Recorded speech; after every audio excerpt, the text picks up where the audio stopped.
Hey guys, it is Mina reminding you to download and subscribe to That's What She Said with Sarah Spain. This week, Sarah chats with Heidi Gardner about how she went from a funny hairdresser in LA to SNL cast member and the Academy Award nominee who inspired her to take her first improv class. You can find That's What She Said wherever you get your podcasts.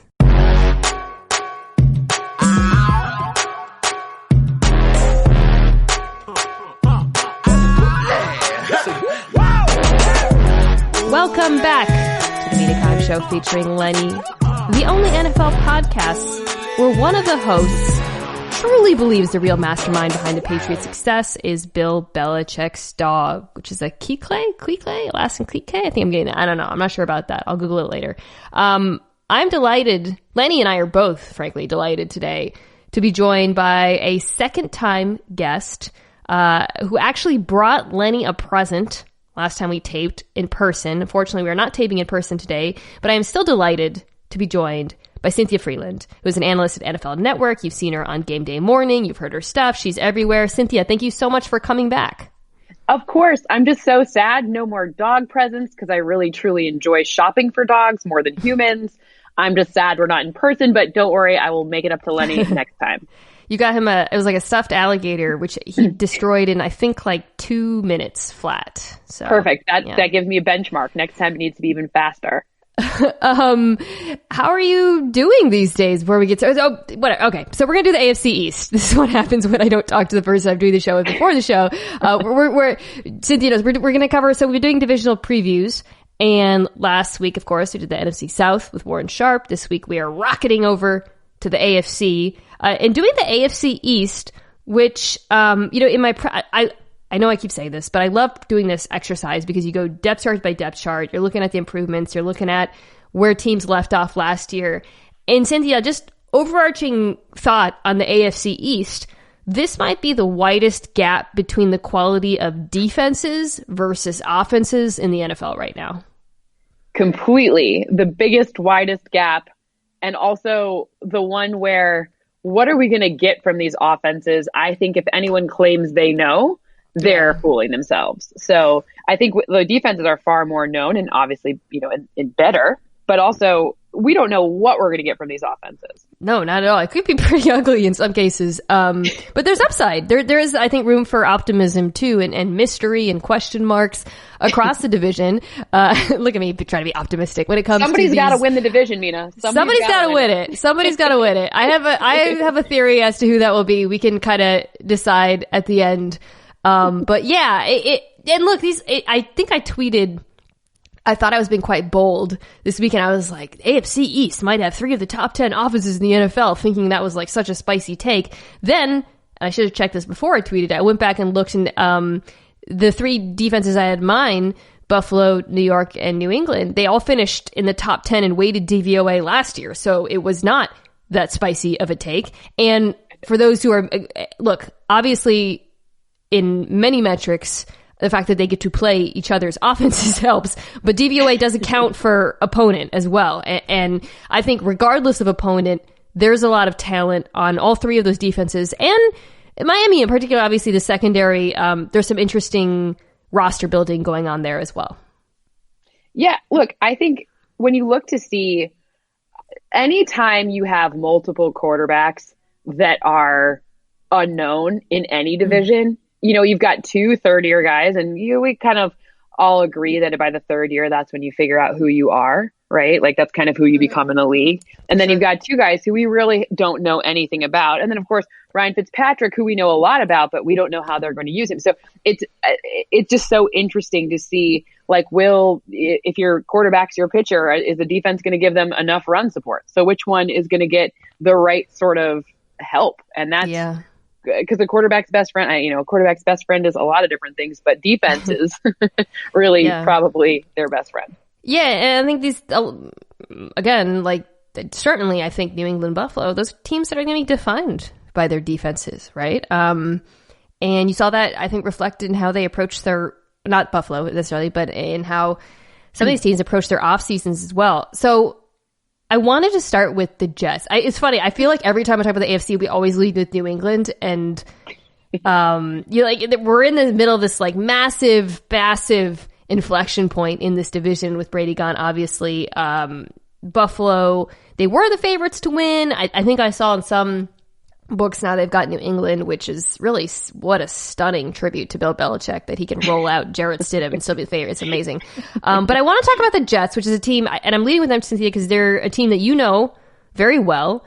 Having done some work during their preseason last year, I believe, right? I'm right about that. Okay. Yes. No, you're totally right. Mm-hmm. And they're a weird team. They're an interesting team. They could go a lot of ways. Like they're a team, I think, when you tell people, let's start with the defense. When you tell people some of the numbers on defense last year, I think people would be surprised, like just how good this run defense was, for example, just by about any metric.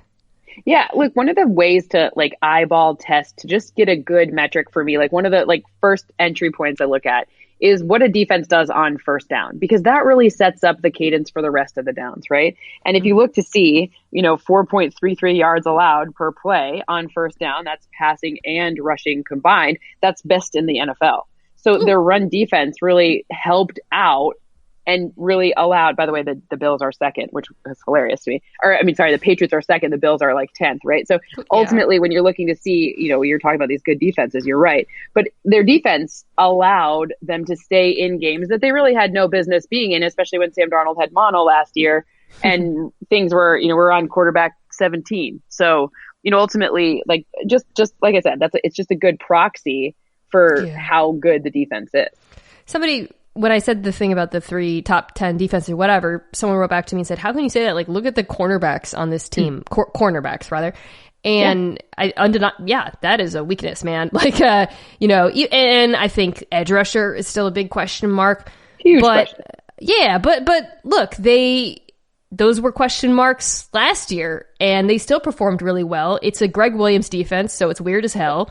It's like they have accepted the fact that there's no 4-man rush, which again, it's a Greg Williams defense. So you've got DBs blitzing like crazy, which of course Jamal Adams that's a skill set of his.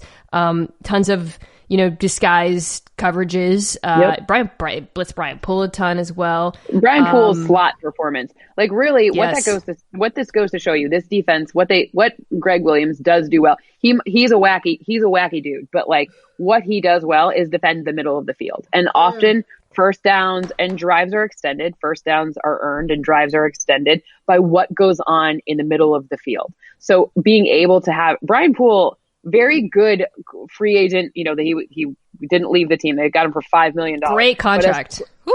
Great contract. Really good signing. Joe Douglas, that was A+ on that one. And defending the slot, people, there's some, for whatever reason, it's like using the pejorative. Oh, he's only a slot corner. But no, slot's actually a really important place to be. So, despite a really weird, their defense was most certainly, and so many injuries like CJ Mosley they paid so much for last season. So I do think they'll be better in that regard. And I do think that, they have a lot more, this sounds mean, but it's actually not mean. They've added to their average of players, right? Like the average. Yeah, they just have like NFL players now. Yeah, which is not mean at all. Than, whatever. I'm glad you mentioned CJ Mosley because simply having him back and healthy is a tremendous upgrade. The linebacker group, honestly, him, Avery Williamson, they signed Patrick Owonisor from the Ravens. Like, again, NFL players. We know the safeties, Jamal Adams, Marcus May, good, area of strength. I think other than cornerback, the question again is like, are they going, like, can they get a standard pass rush at all? And to me, so much of that depends on getting more production out of Quinnen Williams. I realize plays on the inside, but they didn't sign him to stuff the run, right? He was supposed to be a can't miss prospect. And my one concern, and I'm curious to hear your thought on this, is I loved him coming out of college. Me too. And he just did not produce much in the way of pressure. My concern, Cynthia, is that it's a bad scheme fit. For what Greg Williams asks his defensive linemen to stunt a ton and move all over the place. Quinnen Williams is this downhill, just bulldozer of a man. And I just I think he is the key. Like if he is good, this defense will take that next step or sustain their level of play. And I am a little bit worried about him and his role in this unit. Well, I've been hearing that he's been working out with the defensive backs and really taking care of his diet and addressing something that I don't think that I think he did not take the diet as seriously ahead of last season as maybe they thought, and I do think that another area to help Quinnen Williams, which sounds kind of crazy, but they did get just now, they recouped some of their dead money, like $11 million of cap flexibility from the Trumaine Johnson, kind of the way that exited. So, there's been rumors about maybe Logan Ryan coming as a better corner, or maybe, we can hear some Jadeveon Clowney rumors, which I don't even believe that one for a second. I have no... Stay away. Yeah, I have no basis for that. But ultimately, I think getting better corners will also help Quinnen Williams, because corners and guys up front all work together. So I know it sounds a little nuts to be like, hey, get Logan Ryan, they'll help Quinnen Williams out. But giving, Quinnen Williams a time to have just even another second where a quarterback has to think about what they're doing will really help Big Q get to the quarterback, right? So those are things that, like, the way the front and the back work together, all three levels of the defense need to be to work more cohesively. And I think CJ Mosley being back also helps that. So you're really getting that kind of, you need a quarterback to think for a second. They can't just throw it, right? Like they need to think. So, and that's where Quinnen Williams will have an opportunity to really adjust to the speed of this game. And assuming he's in better shape this season, that could be a real, I'm trying to look for the positives here, right? And that could be a real source of positivity, because I did like his Alabama tape a lot, and it seemed like he definitely didn't live up to it last season. Does he still have braces? I think that's also a huge thing we can't ignore. It's so cute. It's so cute. Adult braces. So he's just like such a lovable looking human. Easy guy to root for. So nice. Yeah, he always was like super, like in the preseason, when you were with the Rams, you get a chance to meet more of the players and see their personality. He's just like, he was like a big teddy bear, like a really sweet, like just a nice kid, I felt old too, but nice kid. They all make me feel old now. Speaking of nice kids who I unequivocally support, let's talk about Sam Darnold. So I have been an irrational Sam Darnold defender, and a lot of that is predicated on the fact that I feel strongly he's been put in a position to fail by this football team, and by his own immune system. And then at the beginning of this offseason, Cynthia, I was so frustrated because they didn't sign a receiver, and I thought and I was worried, like, really, George Fant is your marquee offensive line signing? What are we doing, guys? But they did address, or at least begin to address, some of those issues, I believe. Drafting Mekhi Becton, potentially raw tackle, first round. The Fant contract, George Fant contract too. It's really a 1-year deal, so I know I blew a lot of smoke about that, but I do think they added a couple of players on the inside of the line who will be, again, NFL players. I like, that's Connor McGovern, Greg Van Roten, players, actual football. Alex so Lewis, yes, Clark. Helpful. They got a lot of rotation in there too, which is good. Like depth, like that. I think that'll help. I think Brashad Perriman was a nice consolation prize.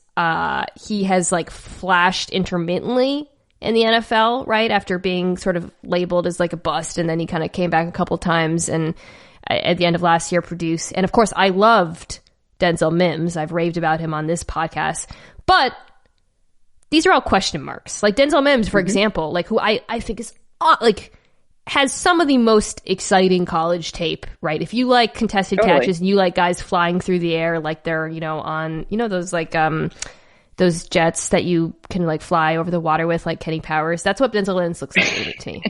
But I don't know if he can run more than 2 routes. I don't know if Brashad Perriman can play well consistently for a season. I don't know if Mekhi Becton is ready to play in the NFL. So I think, like, I like some of these moves, Cynthia, but there's so much uncertainty still around this offense. Totally. And then, I mean, look, there's a lot of, I guess the point is when my overarching takeaway for this entire team is that the average was raised, but they weren't starting from a really good spot. And Darnold being able to, like, look, Darnold's deep passing really distinguishes and differentiates him if you look at his college performance based on other people's performance. He's a good deep passer.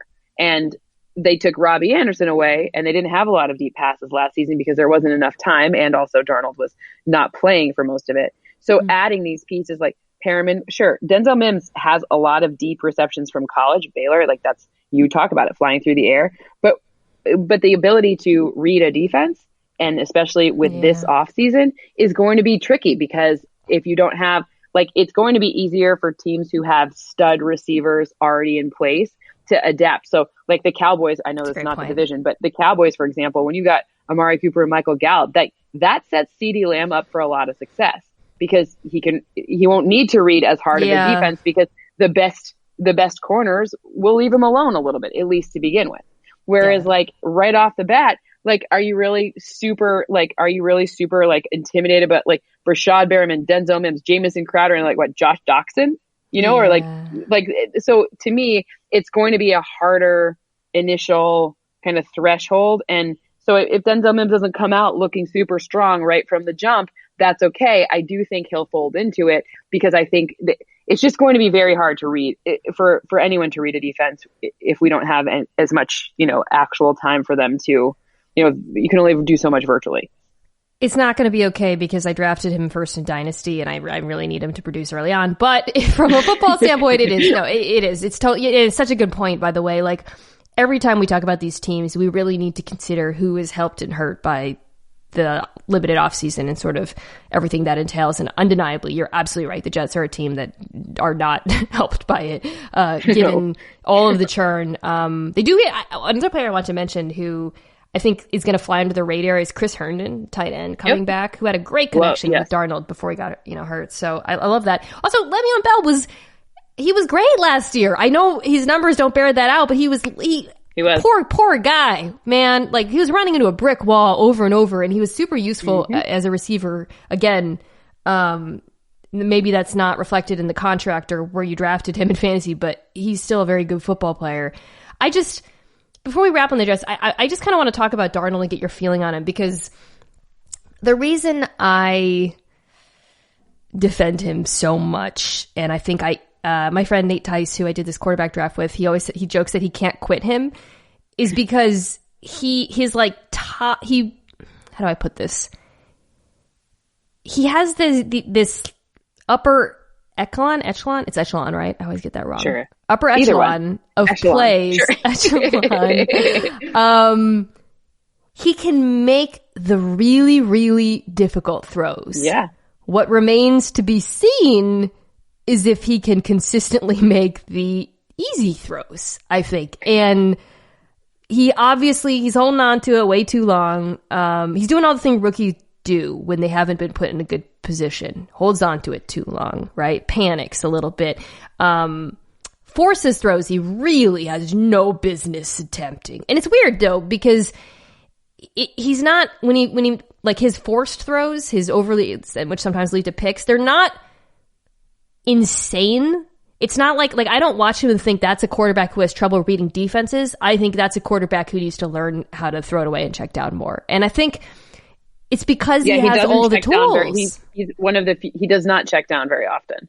Definitely, as far as look, we don't know what was asked of a player, so it's very hard to absolutely know, but it appears, based on kind of knowledgeable football minds that I've talked to, it appears that he's not really checking down and trying to force his kind of first read. The interesting part for me about, when it comes to Sam Darnold, he's had to adjust to obviously having Todd Bowles initially. Todd Bowles, a more, offensive or defensive minded coach, and Sam Darnold plays offense. And, there was different dynamics at work there. And now you have Adam Gase, and then he didn't really have a full Adam Gase season because Mono took him out, and that was hard to deal with. And if you look, like I said, their yards per play on first down, they ranked number 30 in the NFL. So they weren't being set up they weren't disguising with play action. They weren't making the things that most people had success with last season. They weren't doing those things. At least they weren't doing them convincingly. So ultimately, I'm with you about Darnold. I also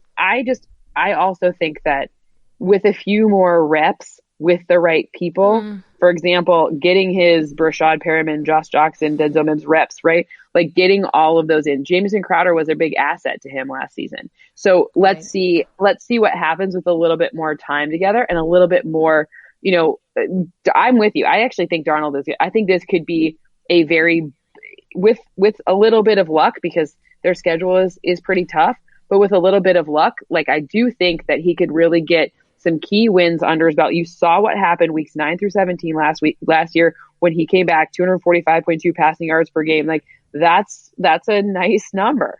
So when you look to see, what he actually did when he was playing, it was very good. So it's not like you're coming out of nowhere, right? Like he just, I think a little bit more like quality reps where he's able to, understand what he's seeing and have maybe like, just another half second more. That's really what's going to make the difference. Jamison Crowder, he's an excellent number 3. Totally. But if he's been asked to do more than that, it's suboptimal.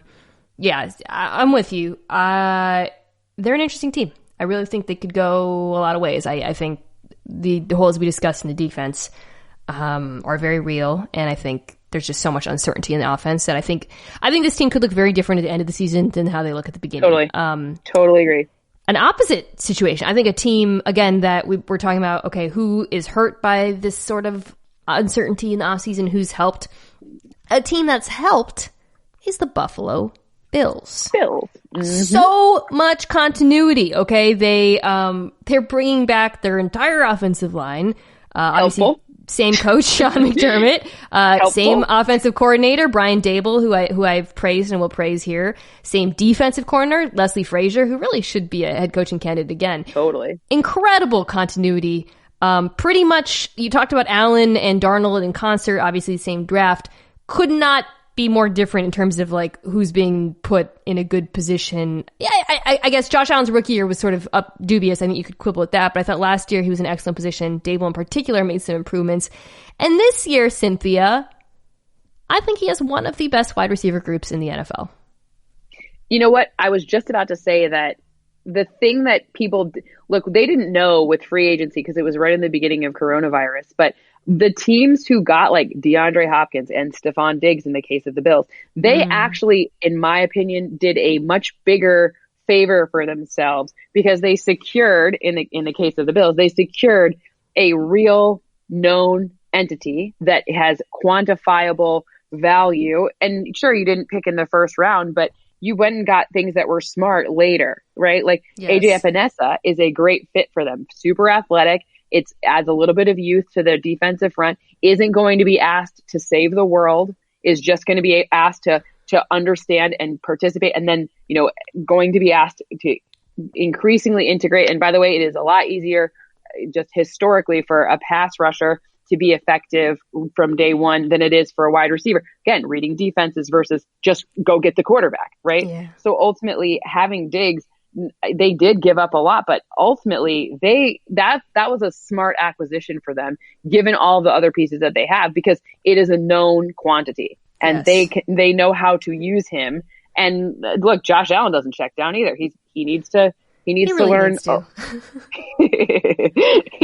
But look, it's interesting because they have that. And by the way, in addition to that defensive front, they've got maybe the second best corner in the league, Tre'Davious White. Yes. And ultimately those two things work together to help out Josh Allen, because Josh Allen, we've seen be a little erratic and have some turnovers. And I think that it will do nothing but help him. The more precise route runners he has, the better the defense is. And ultimately that run game, now you've got Singletary in his second year. And then I really like their Zach Moss acquisition. Love Zach Moss. Right. So they've done a good job kind of addressing things that add depth in really smart places.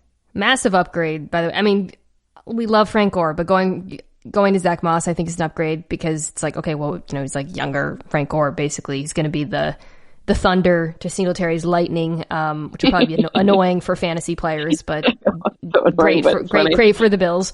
But yeah, okay, so like Josh Allen, let's talk about Josh Allen. So last year, terrible on deep passes since coming to the NFL. Now, Josh Allen defenders, of which there are many, and they are active, and they are loud, and they are vocal on Twitter, and they usually have hashtag Bills Mafia in their handle.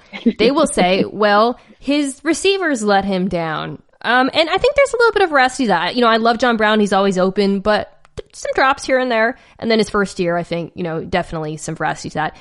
He has Stephon Diggs now, okay? Mm-hmm. He has no excuses. Like, we will find out this year more than Sam Darnold who Josh Allen is as a quarterback, because, if he can't improve his deep game with Stephon Diggs and John Brown on the football field, good luck. Okay, so people always say you never give him enough credit. I said numerous times, you go check, he improved last year in the short and intermediate area. A lot of that I continue to be very impressed by Brian Daboll, what he's done. And part of the reason to is, like, it's so rare for an offensive coordinator to make that kind of jump year to year. Like, he was the offensive coordinator the previous year, and basically he called an offense for Josh Allen. Like, it was almost like he called it for the platonic idea of Josh Allen. Like, he was, you know what I mean? Like, counting on him to connect on those deep passes, be that sort of pocket passer, and not take advantage of his mobility. He adjusted last year, and I think the results spoke for themselves. He really, really got some improvements out of him. So I'm very curious to see if he can get more out of him, because I like everything about this team, but I don't think he was a good quarterback last year.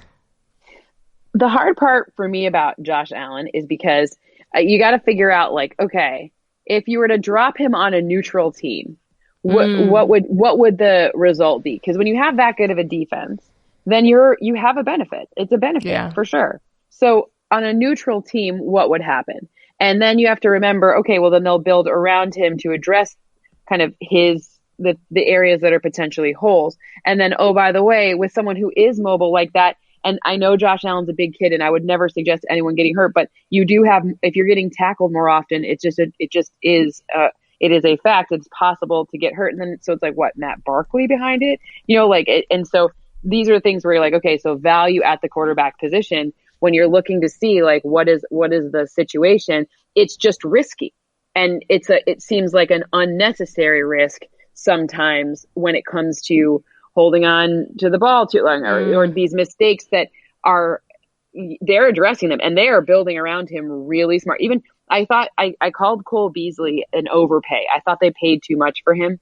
But I do think he was valuable last season. It may not be like the best contract ever, but they did get a lot of value out of him. So it's interesting to me. It will be interesting to me to see how, like, let's hope Josh Allen can stay healthy and do the things to kind of be smart about getting himself in a position to get it to John Brown or get it to Stephon Diggs, and use the fact that defenses will be drawn to John Brown or Stephon Diggs and get it to the other one. So read the defense a little bit, right? And see where you have a better matchup. And that's where it's going to be really what Josh Allen's capable of doing, and not necessarily, that's where the offensive coordinator there's only so much. Brian Daboll's not playing, right? So, there's only so much he can do to put him in the best position. And it seems like they've done that. So really, more so than anything, like, it is now on Josh Allen to show us who he is. I have long felt his comp, the upside Josh Allen comp, is Cam Newton. And man, Josh Allen is such a explosive threat on his feet. And, like, I know we do talk about that, and he gets credit for it, but honestly, he should probably get more, because he is terrifying on the move. Okay, he's not just big. I think there's just a lot of parallels between him and Cam there. And along those same lines, when I look back at Cam Newton, I think of the years in which he was used poorly, the years in which he was used well. I just think there's a lot of lessons there for Allen. I look at Cam Newton's 2018 season, when Norv Turner implemented more of a quick passing game. And I do think something like that would help Allen as well, if he can sort of he has improved his touch on shorter passes. And they have brought, I think I tweeted this the other day, his intended air yards per attempt from Next Gen Stats was 9.4 last year, which seems like a lot, and it is tied for fourth in the NFL. But the previous year, it was 11, first in the NFL. It should not be that high. Like, no. So I think they're they're figuring him out a little bit. He's learning to play quarterback. But it's make or break. It really is. He will be helped by their defense, which great defenses do tend to regress, but this defense, you mentioned Epinesa, like they made I actually think they might be better on the defensive line, quite frankly. They added not only Epinesa to that front seven, but Mario Addison, Vernon Butler, Quentin Jefferson, extremely underrated defensive tackle out of Seattle. I was really bummed they didn't keep him. Well, and let's be honest, their early schedule also is conducive to the defense getting in a good rhythm. Assuming they play the normal schedule, it goes New York Jets, Miami Dolphins, and then even the Los Angeles Rams, and then the Las Vegas Raiders. So those are their first 4 games. And I'm not taking anything away from the Rams, and I'm not taking anything away from, the Raiders offense, but ultimately those are some nice first 4 teams to cut your teeth on as a defense. So it's getting in a little bit of a flow before you have Tennessee and Kansas City. That's probably a good place to start. This secondary is so good. So good. Sean McDermott, someone asked me the other day, like, after Shanahan, it was not the other day, it was yesterday, Kyle Shanahan got his extension. They were like, is Sean McDermott next? And I was like, if I was a Buffalo fan, I would hope so, man. He has absolutely crushed it. Incredible drafting as well, and some free agencies. I mean, Micah Hyde, incredible. Will go down. The combination of Hyde and Poyer is incredible. You mentioned Travis White, arguably the second best cornerback in the NFL. I couldn't agree more. Karen Johnson, slot corner, fantastic. They signed Josh Norman, which, it's like upside. Sure, we'll see. Sure. McDermott would know. Yeah. AJ Klein. Yeah, just tons of. Yeah. I think this defense should be as good as they were last season. I agree. I think they've done a good job of, even Ed Oliver last season, adding him first round pick in 2019.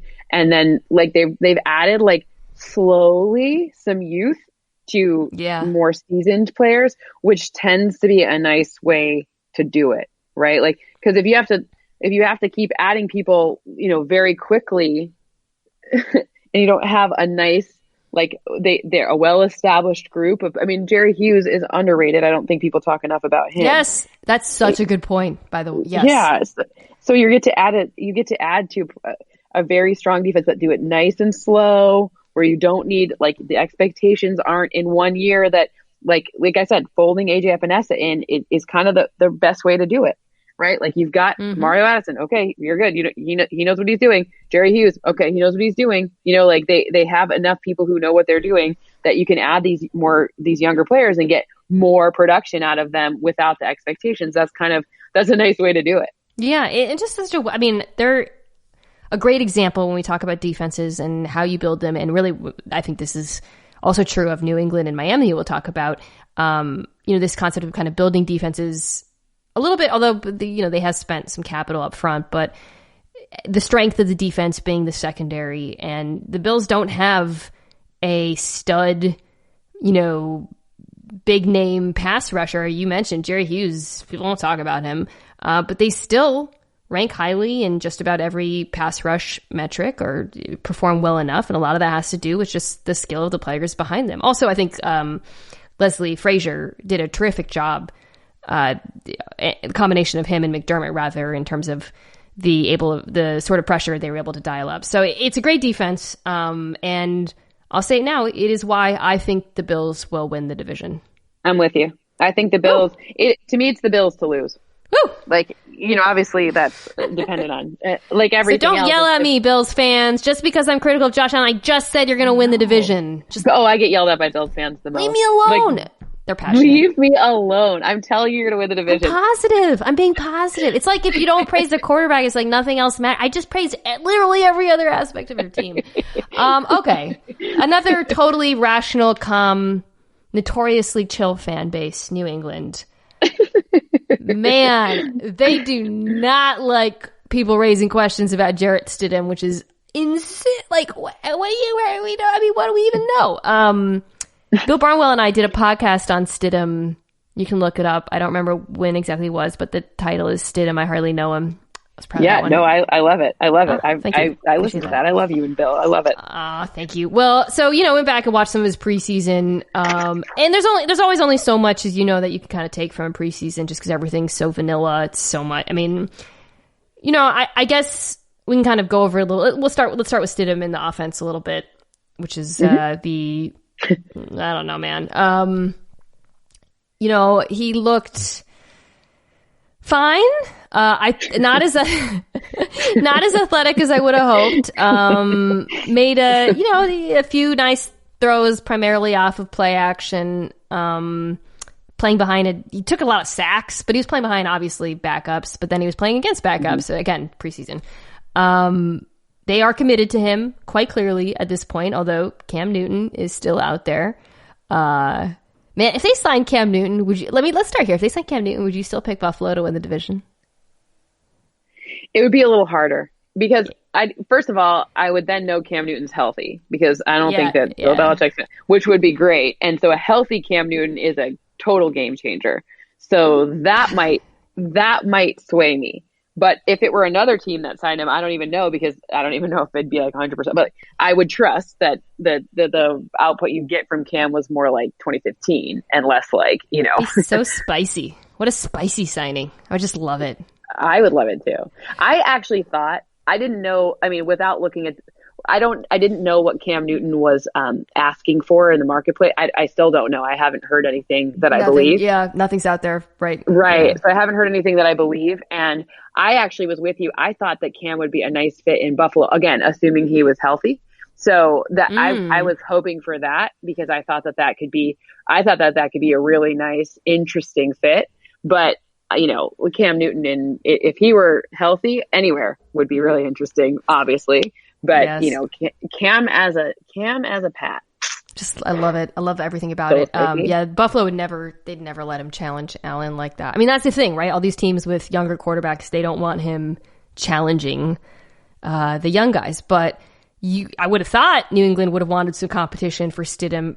So far, they don't, which again, they've seen much more of him than any of us. So, if there's something there, they know it. That said, Cynthia, he's not walking into the best situation. So let's talk about that. What do you think of this skill group? I don't know what to think. I know Julian Edelman's good. And I know, like I told you, middle of the field is where first downs happen. So you've got a great Julian Edelman. Great. Like you got that. That is a big leg up in many, many ways. I did like the Mohamed Sanu sign. And I think N'Keal Harry will grow and be better. And I'm believing that Sony Michel's, I believe he had I believe it's an ankle surgery, but I believe he's getting back healthier. So that's good. And, I think Damian Harris, who we haven't talked about because, he's the 3rd round pick in 2019. He was out of Alabama. He was a much bigger stud. Like he was like a very good prospect and we didn't see much out of him last year. So I'm interested to see what happens there. And I've always got James White. So I do think there's some interesting upside there. I'm not sure how it all plays out. The receiver situation, I would feel better if, I like Mohamed Sanu a lot, but if Julian Edelman is your strongest receiver and, N'Keal Harry on that, it seems suspect. I don't know how. I'm assuming they've worked well together. Who knows? But I don't know what I've seen out of Stidham. Like I've seen some good stuff with him from a clean pocket back in his college days, in his Baylor and then Auburn both, and he had some good clean pockets. Probably the best way to approximate like what your best potential could be. So I've seen good stuff out of that from college, and then like you said, that preseason was like very vanilla. It told me absolutely nothing about him. Right. Yeah. But, and so it's hard. And then like what you've got Brian Hoyer, which sure, Brian Hoyer does add, they love Brian Hoyer. They brought him back a billion times now. Right. So it just seems like a strange quarterback room. I guess that's the 3rd quarterback in there to best of my knowledge is still Brian Lewerke, who another Michigan State quarterback. I'm from East Lansing. That's a scary prospect. Not a great. Yeah. Again, I continue to be puzzled by the lack of competition in that room. here's the thing. It is both not a alluring group, but also probably going to be better than last year. And we talked about, Brady and how much he was hampered by his skill players, just because Mohamed Sadu is not as bad as we saw last year. I'll start that. Nope. He's been a consistently good player most of his career. He was obviously banged up. So there's that. I think N'Keal Harry should take a step forward. If he doesn't, he's a bust, right? But correct. I imagine he's a first-round pick, so he's got to step up. They won't have patience for that. I'm glad you mentioned Damian Harris, because I'm pretty dubious of Sony Michel personally. A lot of the advanced metrics are not super positive on him, and that kind of checks out with the eye test, in my opinion, quite frankly. So yeah, I think this offense is going to look a lot like the early 2000s Patriots offenses. I think it's going to be uglier and heavier. I think you'll see it's going to be a ton of play action. I think you're going to have Stidham throwing the ball out of heavier sets a lot more. They ran a ton of 11 last year. Mm-hmm. I think that will help. They also added those tight ends in the draft. I'm not going to pretend like I have strong opinions about them right now. And then signed right. Danny Vitale. They're third-round picks. Okay. Yeah, I don't know. I think I have one of them on my dynasty team. And they signed Danny Vitale. I never know how to say his name. Vitale, the fullback. Yeah. Yep. He went to Northwestern. That's the only reason I know who he is. Yeah, he's a chunk. So that was obviously a major missing piece last year, by the way, with James Devlin. Mm-hmm. So yeah, I think this is a team led by the defense that's hoping mm-hmm. for upside from Stidham. So let's talk about that defense, because that's the fun part of this team. Totally. If I was a Patriots fan, that's the optimistic part.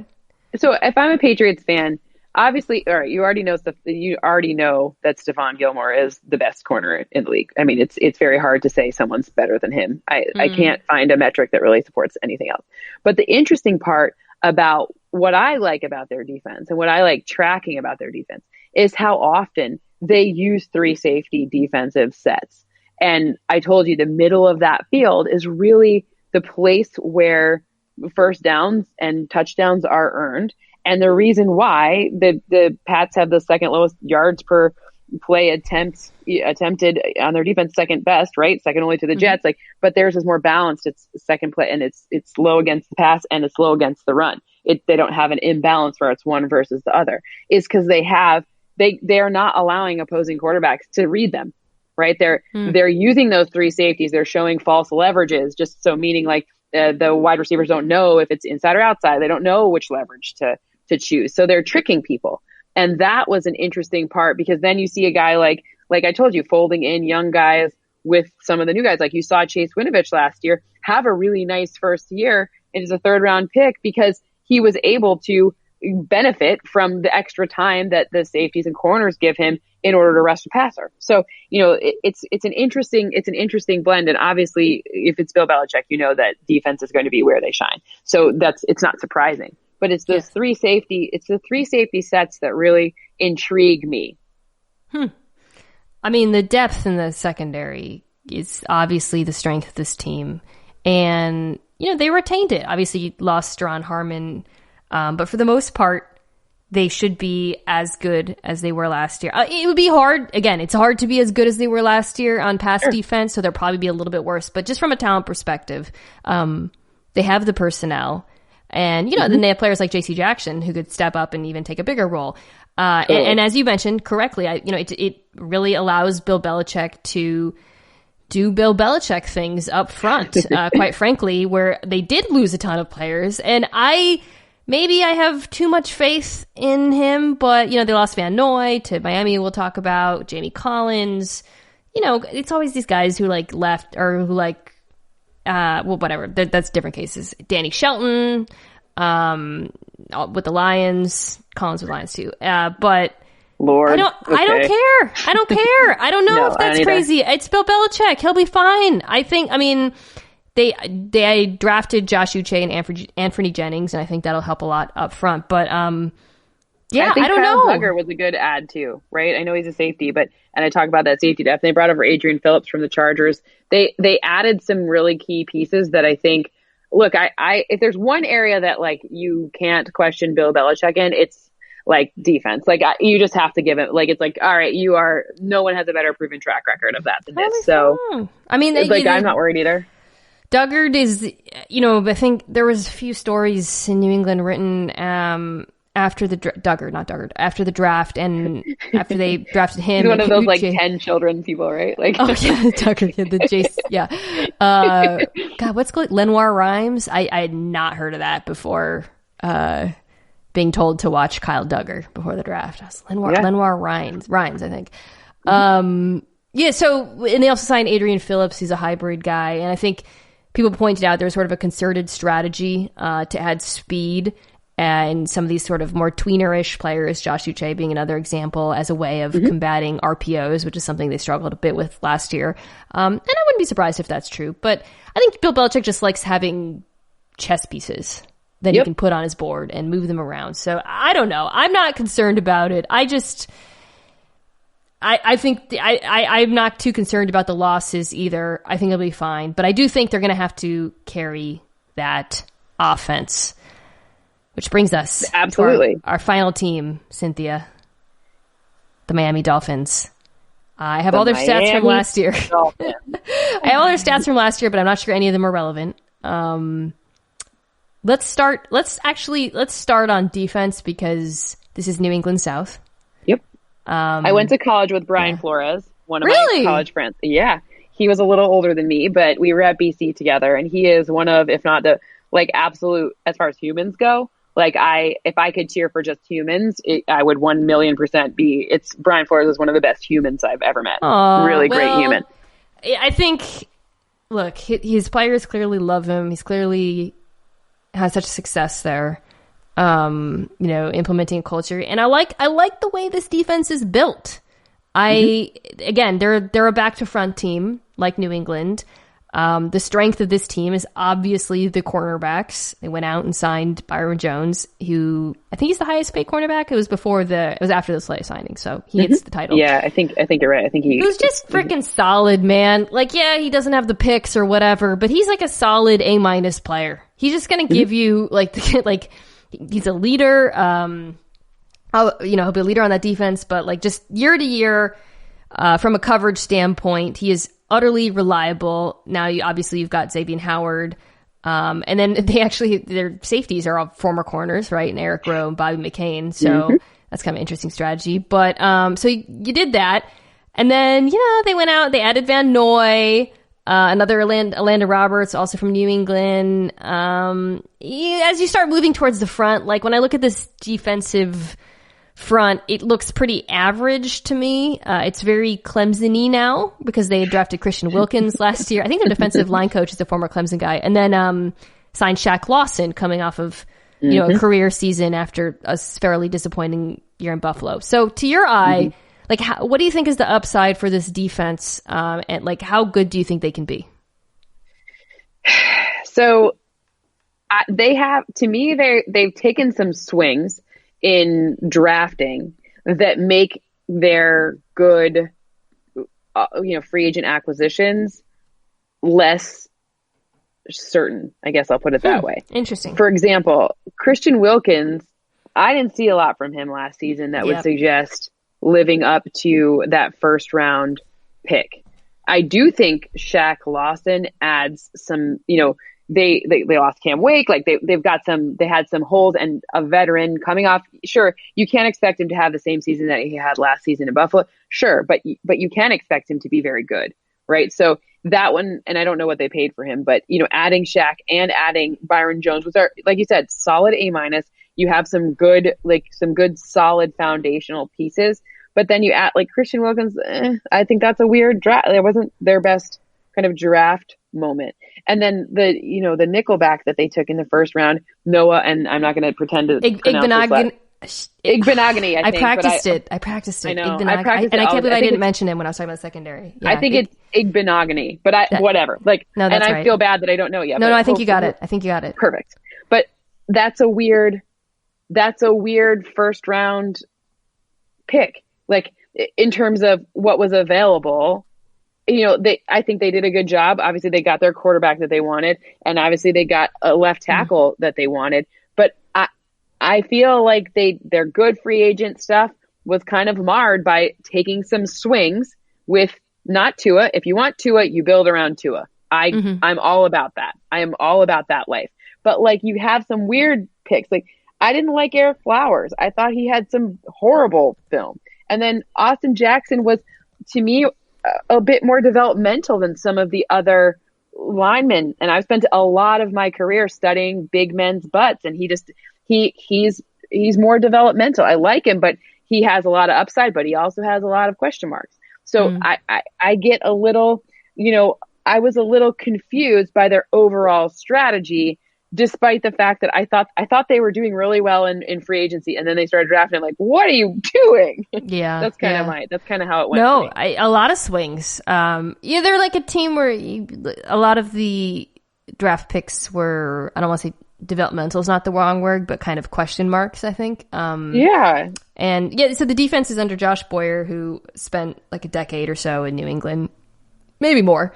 Coach DB's there, and was their pass game coordinator last year. So we'll see what he does with this group. A lot of question marks. Again, this is a defense that finished 32nd in pass D. They will be better this year with that secondary and some of those guys mixed in. But and then 27th in run defense. So there's nowhere to go but up. On the other side of the ball, it's possible that I think this offense looks worse at points because I'm don't 100% know. with you. Yeah. Well, okay. So here's what I look at. Yeah. 32nd on yards per play on first down. That means worse than the NFL on yards per play on first down. 21 sacks, which is the second most. Just for some context, on first down, the good teams, if you sort only by first down and you look to see, let's put it in order of sacks, just who allows sacks on first down, because this league more than ever, and you know this, I know I've heard you talk about this, passing, first down passing is something like, do it. It's shown to be something effective, right? So the Saints, by the way, they were the best on sacks allowed on first down. They allowed 3 all season. The Dolphins had 21. That's second most. Like that's a huge difference. Wait, who had the most? So sorry? Do you know who had the most off the top of your head? The most? I can tell you who's had the most. I'm so curious now because I would have guessed I want to say, Dolphins. hold on. You know what? I can get that for you. I'm sorry to ask you for information on demand. But the point is that, like, you addressed it with some question marks, right? So that's where the strategy becomes very confusing, because you kind of have the same receivers. You pretty much have the same receivers, and you kind of have. Sure, you added Jordan Howard and Matt Breida, who Jordan Howard has been hurt a lot. We've seen it. Exactly. So are you? What do you? I guess my point is like, what do you expect to happen? Right? Like, what's the, like, what, okay, by the way, there are 2 teams that were tied for first. The Buccaneers and Cardinals both allowed 22 sacks on first down last season. Wow. Which is just one more than the Dolphins. I feel like a lot of that is on the quarterbacks. Yeah. That makes a lot of sense. I couldn't agree more. There's a lot of uncertainty here, on that offensive line. You mentioned Eric Flowers, who, obviously played better after they moved him inside, because he literally could not have been worse outside. And then there's Robert Hunt. Who is Robert Hunt? Austin Jack, not who is, but like, no, I got you. Yeah. Like what can we get out of him? Austin Jackson, is he ready to start? I actually kind of like the wide receivers, not like Devontae Parker obviously had his huge breakout year, right? Finally. But that's 1 year. Yep. I love Preston Williams, but I thought he was freaking awesome and came out of nowhere. Looked like he should have been drafted in the first round, but he tore his ACL. Albert Wilson, not as good. Mike Gesicki, Albert Wilson's by the way, always hurt too. Yeah, always hurt. Yeah, Mike Gesicki, kind of good actually last year. But because of that offensive line, I don't know when the right time is to play Tua Tagovailoa, and I tend to be the person who's like very skeptical of any team that claims they're going to redshirt their quarterback, and I think it's usually kind of dumb, frankly. I mean, yeah, because usually what happens is about halfway through the season, it really stinks to lose. It really sucks to lose, and Yes. And it's like your quarterback is Ryan Fitzpatrick. Like, we know this. We've seen this movie before. He's going to have like hilarious 4-game stretch where he's the best quarterback in the NFL. Then he's going to have 4 games where he throws like 20 interceptions, and there's going to be calls to put in Tua, and they're going to put him in. Like, Cynthia, I would like bet my 401k that that's exactly what's going to happen here. I'm not actually doing that. If my financial listen, you still work for Disney, you have a pension, so I mean, there you go. You could but I just, and while if in a perfect world, I would look at the schedule and be like, let's pick the right time to transition Tua into this Chan Gailey offense, which I think has some attributes that'll be. You know who else had Chan Gailey? Sam Darnold. Oh, Sam Darnold. Yes. Oh God! Dolphins fans, don't watch the tape.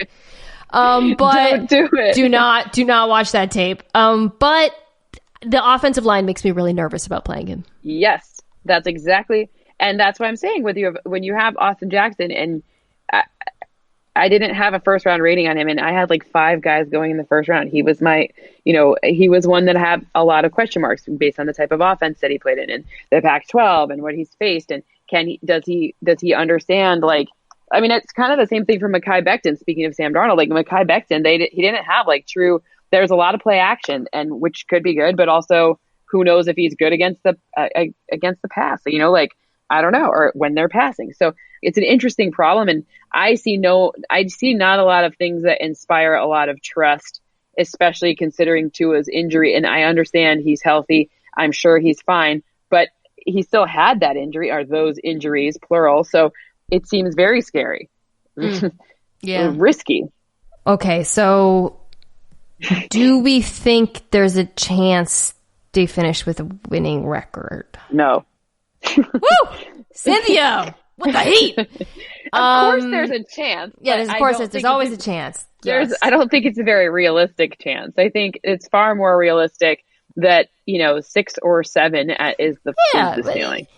Dolphins fans, by the way, like that's fine. Here's what you want out of the season: you want Tua healthy, you want a glimpse of him being good, whatever that entails. Whether some play or a rare glimpse, I don't know, whatever. That's what you want. You want you want at least 1 or 2 of your draft picks to flash. Okay, you want to see that this offensive line can approach average.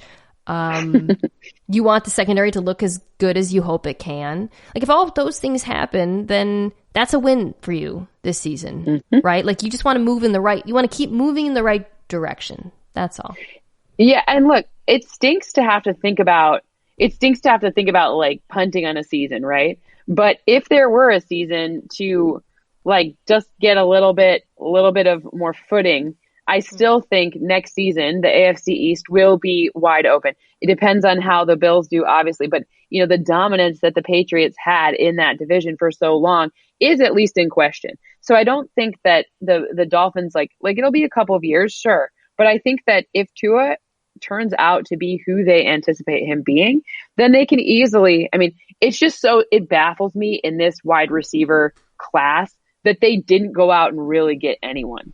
Right? Like that's just odd, and I'm not even necessarily saying in the draft. I'm saying between the draft and, I mean, they have a ton of draft picks, and between the draft and also the free agent market, because it was such a saturated wide receiver draft, you could have gotten some of these wide receivers that were floating around as free agents at a decent, you could have gotten them, acquired them for a decently low cost. So because there's not scarcity. There was a lot of options. So that was an interesting strategy to me. It's like, this is one of the richest wide receiver off seasons, period. And you instead did nothing with wide receivers. Interesting. Yeah.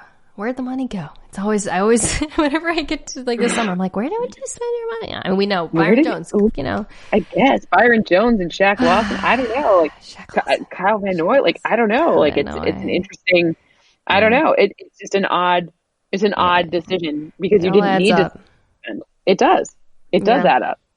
All right. As always, we're going to end with 5 questions for our guests. 4 from me, 1 from Lenny. And now it's time for Dinks and Dunks. I'm getting paid for this, right? Cynthia, question number 1. There's a little bit of a scuttlebutt involving your occasional co-host, Greg Rosenthal. He picked the best and worst NFL Twitter fan bases. I'm not going to ask you pick the worst because I know you don't want that smoke, and I respect that. Who is the best NFL Twitter fan base? So I'm going to have to go ahead and go with the Saints. I think they're a lot of with fun.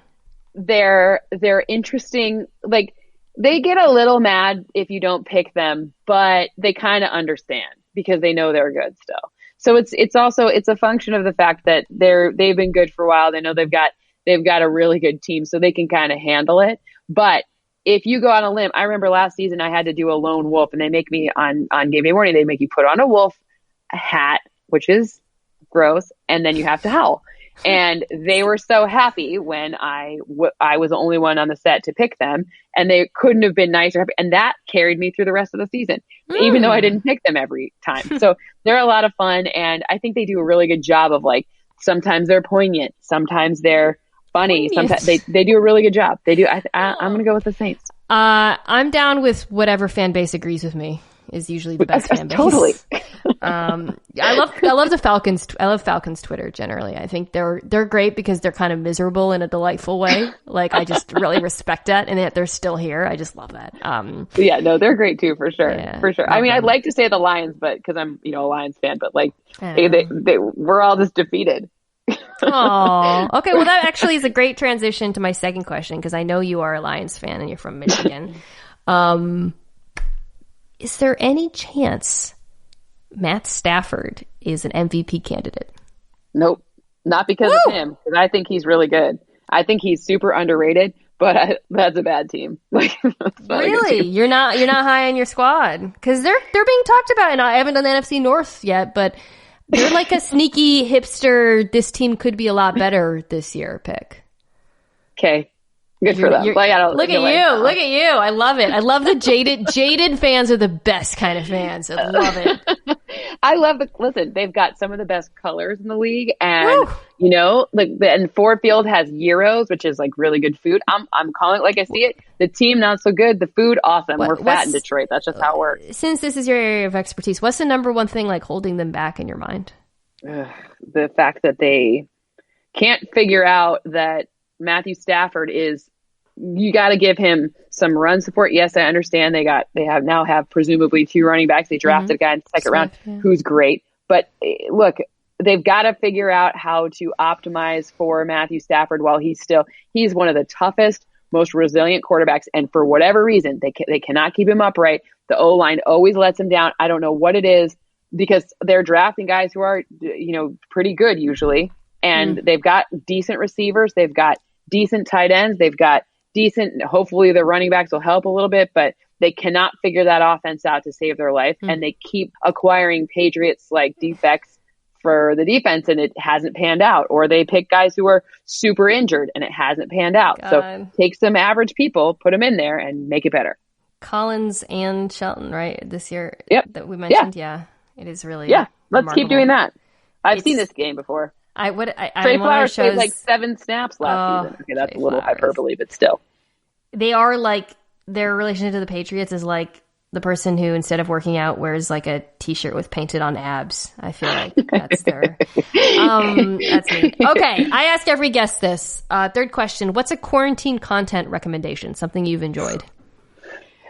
So I'm like a weirdo, and I'm a big like documentary. Like, I like murder, true crime stuff. A lot of people do. That's really hot right now.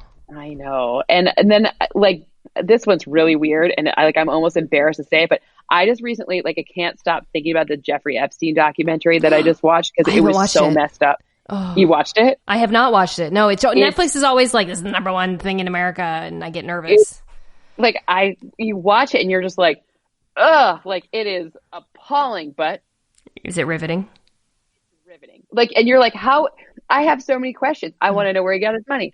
I want to understand what's the true relationship with Bill Clinton. There's so many questions. All right. I need another documentary to answer them. You don't have to give an answer, but my next question, I'm calling audible, is if you think he didn't kill himself, say nothing, Cynthia. Okay, question 5, as always, coming from Lenny. Lenny saw he saw you tweet that you're not down with peeing in the shower, and he Never. just wants to know if you judge him for peeing in public. Lenny is a dog. Dogs can pee wherever their owners allow them and wherever they want. Dogs, they don't wear clothes. Dogs, there's a lot of things that are different. Clothes. Dogs are better than humans. Well, okay, some dogs wear clothes, but they don't have to wear clothes. Dogs are better than humans. We don't really deserve dogs most of the time. They can do whatever the heck they want. As far as humans go, do you clean your shower? I don't care. Why you're getting clean in there?